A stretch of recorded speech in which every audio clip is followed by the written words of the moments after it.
Hello, welcome to the Yeti Den. Today we are talking about possibly one of my favorite soundtracks of all time, the Spider-Man 1 soundtrack. So this is a copy I purchased at a thrift store, most likely Savers, trying to clear off this gunk, but it is a very loved copy. And so I grew up with this soundtrack. I grew up with a lot of soundtracks. My friends and I, when we were in elementary school, would put this on the boombox, play with our G.I. Joes, and pretend like the music was the soundtrack for our live experience with the G.I. Joes. So if we were playing G.I. Joes, we had a fort, a bunker, we'd play the music, and we'd just imagine that we were creating a cinematic experience with the G.I. Joes. We had the soundtracks to movies, which I can't imagine kids nowadays buying soundtracks to movies, I guess because CDs are no longer really a thing. But for us, we would have the Matrix soundtrack, the Tomb Raider soundtrack, the Spider-Man soundtrack. This was a banger, and this was very informative for the rest of my career. I bounced between a lot of genres, and so does this. So there's opening is the theme from Spider-Man, which is like a vintage retro-y intro. Track number 2, Chad Kroeger, featuring Josie Scott, Hero. Now this is a banger.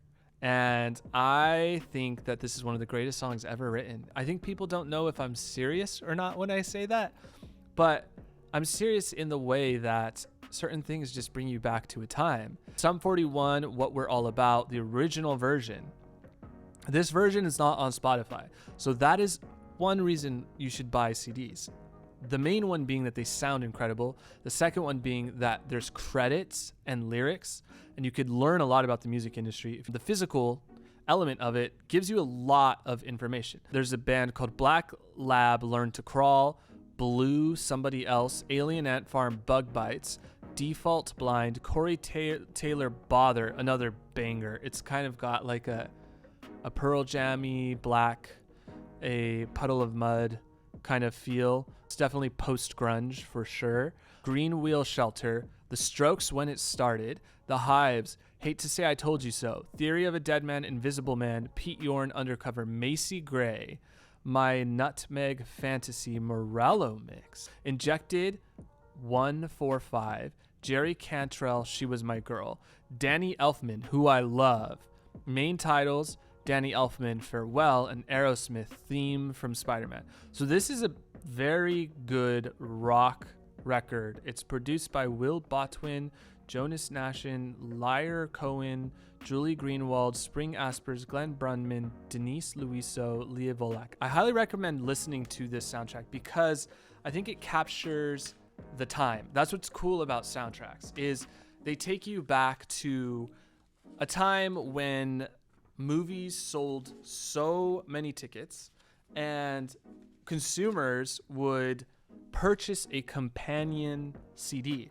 Like, these songs aren't always necessarily going to be licensed in the film, but there is something about wanting to experience the world of the thing you just watched and really taking that world with you. And for me and my friends, these songs were a curated playlist of songs that we associated with the brand of Spider-Man.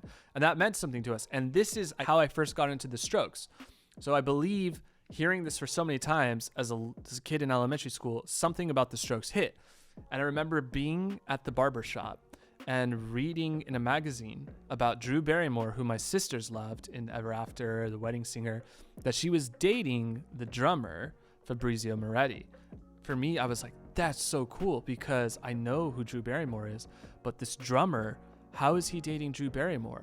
Like, they're not even like a hard rock band. And that's when I discovered indie and alternative music, because I grew up on Led Zeppelin and The Doors, POD, Linkin Park, and I thought that was cool music. It meant cool music is rock music with guitar solos and drum solos, singers with really big hair.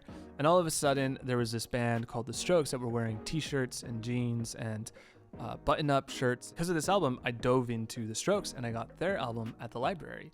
And that was something we used to do back in the day. You'd go to the library, check out their CD section. Great album by The Strokes, Is This It? And that song is from the album. This came out in 2002. So this worked for The Strokes. Like, I, as a kid, had this, and then that introduced me to The Strokes. There was a really cool benefit for having soundtracks. And obviously CDs are not popular anymore. I love CDs because they sound incredible and it's something that you get to hold.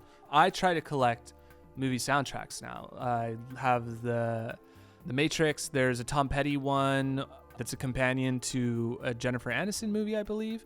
I think it's called She's the One. And you usually find songs that aren't on Spotify. They aren't on the artist's album.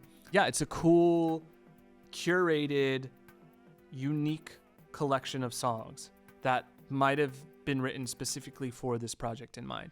So yeah, this is the Spider-Man soundtrack. Give it a listen. Do you like soundtracks? Do you listen to soundtracks? Do you think I'm crazy for collecting these? Are you a Danny Elfman fan? Are you a Chad Kroeger fan? Are you a fan of Chad Kroeger featuring Josie Scott?